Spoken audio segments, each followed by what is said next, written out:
As we celebrate Black History Month, tonight we're taking you to Punta Gorda, where a museum honors some of the city's pioneers.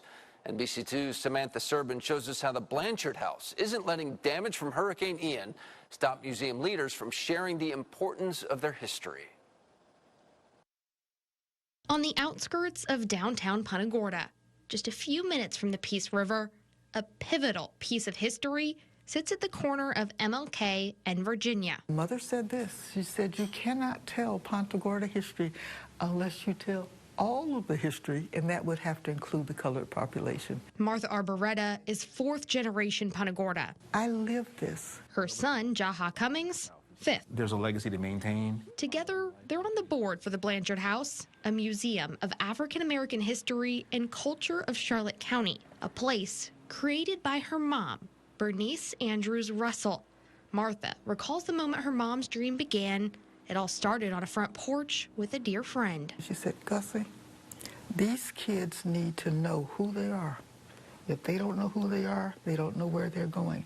And by what my mother meant was know who they are, know your local history, know your ancestors, know what they did, know what they created. Russell was able to purchase the Blanchard home after prominent businessman Joseph Blanchard and his wife died.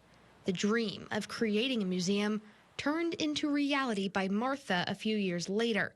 Prominent members of local history for all to see, for all to learn about. 4 colored men were part of they were 34 to incorporate the city of Punta Gorda. That was not happening anywhere else. So that's our early history, is a history of what has been called a unique sociology, because together, colored and white, settled and developed Punta Gorda. The purpose was to have shared prosperity and mutual respect. For years, the museum grew. Punta Gorda, a star on the map for local Black history, even inspiring a mural down the street at the city's original education hub. It's so clear your passion behind all of this. Where does that drive and that passion for our local history come from for you? Because I lived it. I walked down those streets. You can see the exhibit we're at now isn't inside the 4 blue walls of the 1900s home. That's because we can't be inside the Blanchard House right now. It's not safe. We don't go in there now because of the mold. Another victim of Ian. The roof collapsed.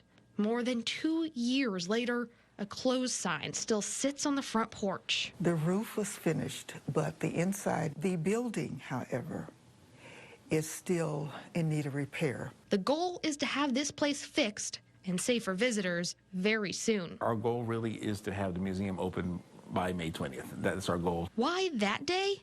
Not only is it Emancipation Day in Florida, May 20th is the day in 2004 the Blanchard House opened for the very first time. The hope is 20 years later, these doors will reopen and be home once again to the people and the stories meant to inspire future generations. Until then, Beretta says the work won't stop. Our doors are closed, but we are not closed. We are an educational institution.